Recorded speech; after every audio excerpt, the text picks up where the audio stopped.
Hi everyone, and welcome to lesson 6 in Unit 4, and this one is about stoichiometry in solutions. And so it's kind of a natural extension from where we left off in last lesson. So last lesson we were talking about reactions in solutions, and so we know that you can combine two solutions together and get a reaction.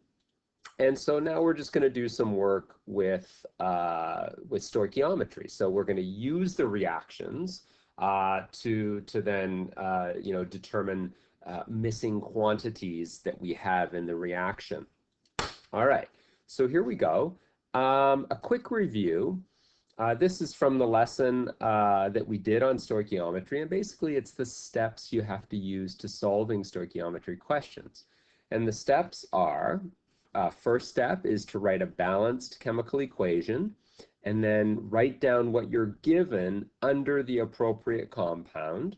Okay, the next step is to convert everything to moles, and look what I'm going to do here is I'm going to add something like a new equation, because sure enough, in Unit 3 we used that equation and that equation, but now we can say, because we've got C is equal to N over V, we can now use a third equation, N is equal to C times V. So we've got a third equation that we can use in that step 2. Step 3 is to use a mole ratio to determine the unknown molar quantity. So this is basically you set up a ratio to figure out how much of something you are going to produce.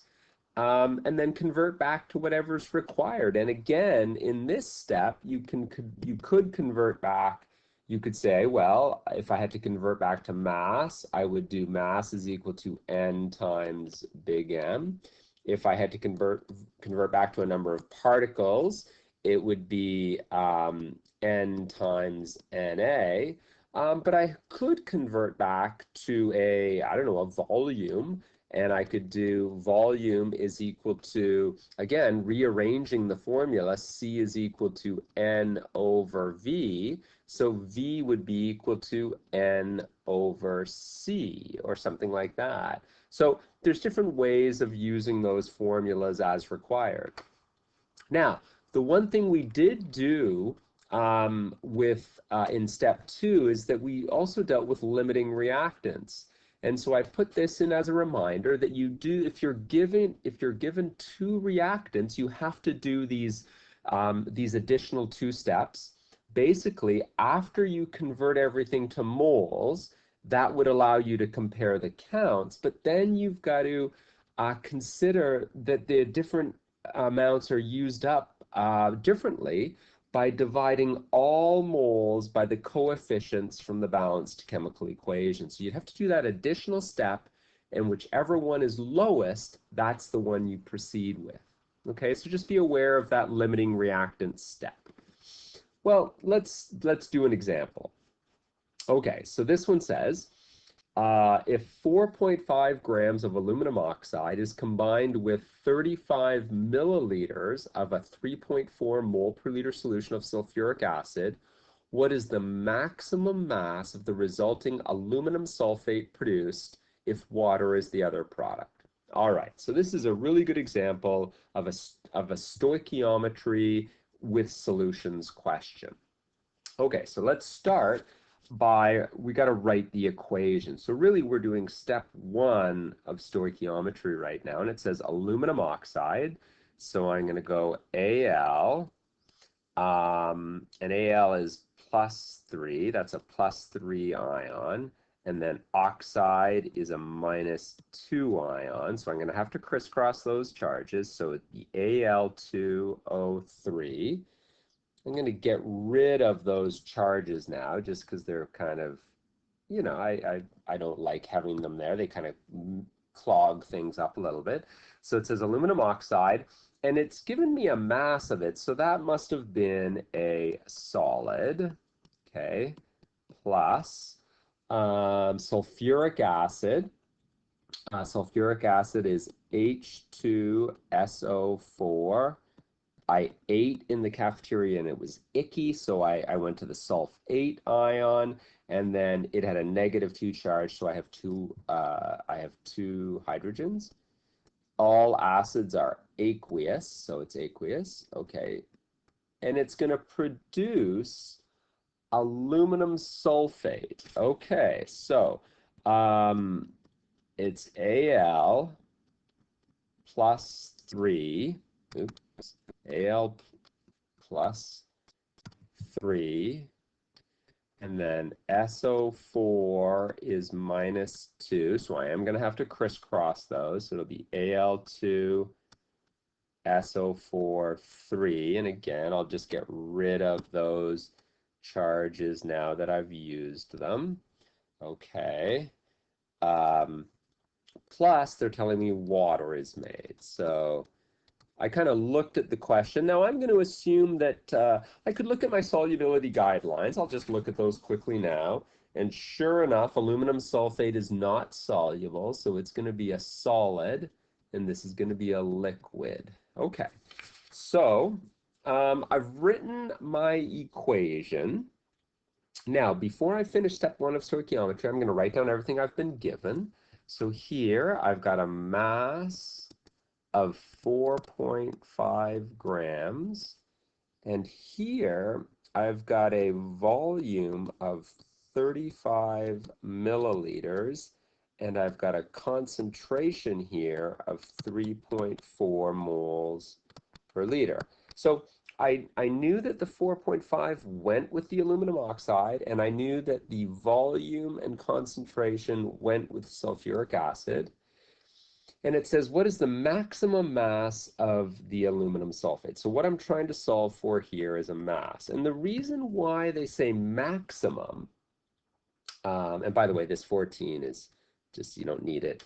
The reason why it says maximum is that remember that stoichiometry predicts, it's like the predicted amount, it's the, it may not be the actual amount. And so we know that you have oftentimes have a percentage yield that's less than 100%. And so what we're going to come up with here is the potential or the maximum yield. You wouldn't get this amount, but this is the maximum you could get. So that's the only reason why they use the term maximum there. Okay.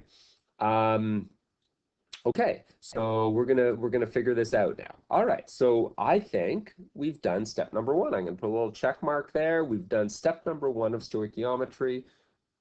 Ooh, no, we haven't. I have forgotten one thing.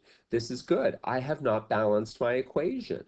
I've written my equation, but I don't think I've balanced it yet. So let's take a look at this. I notice that there are 3 sulfates here and only 1 sulfate here. So I'm going to put a 3 out front there because that'll balance my sulfates. My aluminum is balanced right now. And then look at this. I've got 3 oxygens on its own, and I've got 6 hydrogens on their own. So I am going to have to put a 3 here, and now I'm balanced. Okay, so just be careful. You know, you got to make sure that you've got a balanced equation.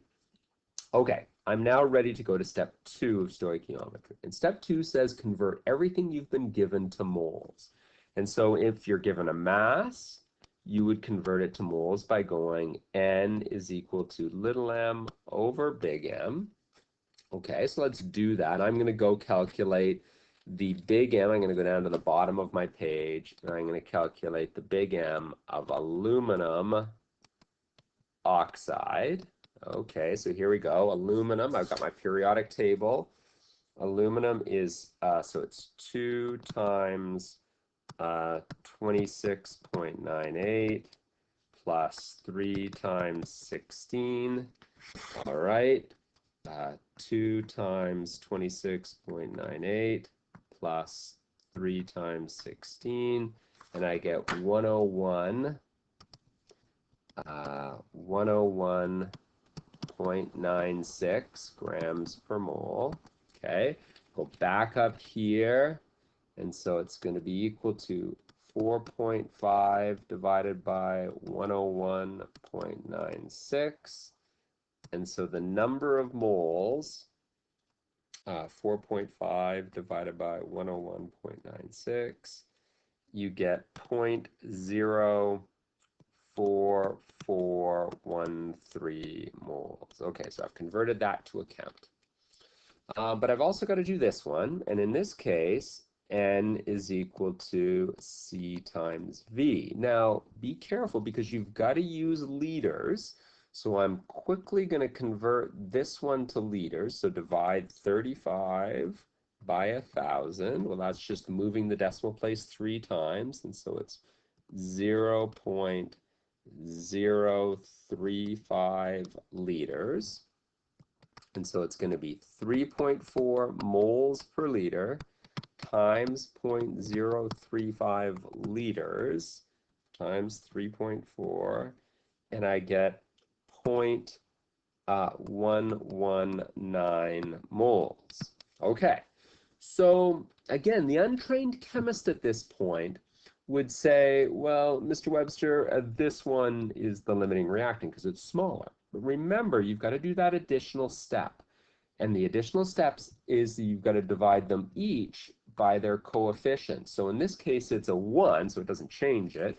But in this case, I've got to do 0.119 divided by 3. And that's going to show you the fact that it's being used up faster.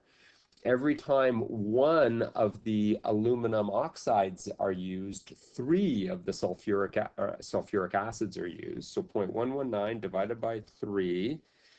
And look at this, you get 0.03996 repeater, so 6, 7, I'll round it to. So look at this, the fact that this number is smaller than this number means that this is our limiting reactant.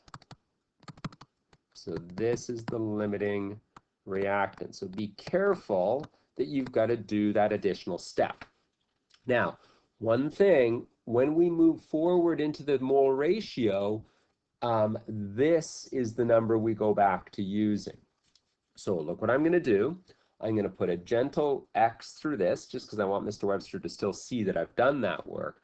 But now I'm going to move ahead with this 0.119 in my mole ratio step.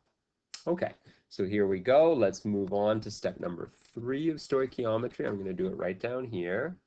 Step number 3 is the mole ratio. So the two things that you're always interested in 2 things from your balanced equation. So the 2 things I'm interested in are H2SO4 because it's the limiting reactant, and Al2SO4 Al2SO4 so the aluminum sulfate, because that's the one that they've asked me to solve for something about. And look at this, you always know 1 ratio from your balanced chemical equation, so it's a 3-to-1 ratio. So here I go, I'm going to write a 3-to-1 ratio, that's from my balanced equation. And then look, I'm going to go grab my 0.119 because that's the actual amount of the H2SO4, and I'm going to solve this ratio, solve for my unknown X, and that's going to be the number of moles of the aluminum sulfate. So here we go. Let's solve the ratio, cross multiply. 3x is equal to 0.119. That's the 1 times 0.119. And so x is going to be the 0.119 divided by 3. And look, we've already done that. It's 0.03967 moles. Okay, so that's the number of moles of the aluminum sulfate you're going to make if you use the 0.119 moles of the H2SO4. So that's what we're going to take up to step 4. And so here we go, step number 4, they've asked us to convert it back to a mass. So the mass is going to be equal to N times capital M.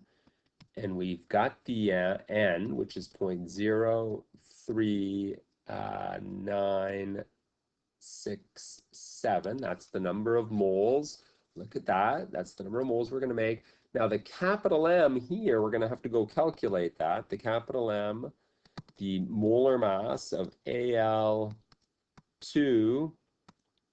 SO4 3. Okay, this is going to be a long one, so it's going to be 2 times aluminum, which was 26.98, plus 3 times sulfur, which is 32.07, plus 12, because it's 3 times 4, 12 times oxygen, 12 times 16. All right, so here we go. 2 times 26.98 plus 3 times 32.07 plus 12 times 16. And that one is 342.17 grams per mole. So we come up here and we're going to multiply that by 342.17 times 0.03967, and we get 13.573 grams. But how many significant digits? Oh, we were only given 2 here, 4.5 and 3.4 and 35, so we're only allowed 2 significant digits. So we look at the 2, and then do we round? Yes, we do, because it's 5 or greater. So our final answer is 14 grams. Okay, so you can see that these are very similar questions to what we did in Unit 3. The only difference is now we can use this other formula. N is equal to C times V, or C is equal to N over V. Okay, so I'd like you to try some homework questions here. I've only got 3 of them. 11, 12, and 13 are just stoichiometry questions involving solutions. Okay, so good luck with that. I've got the answers on the back here. So double check your answers and let me know if you have any questions. Take care, you guys.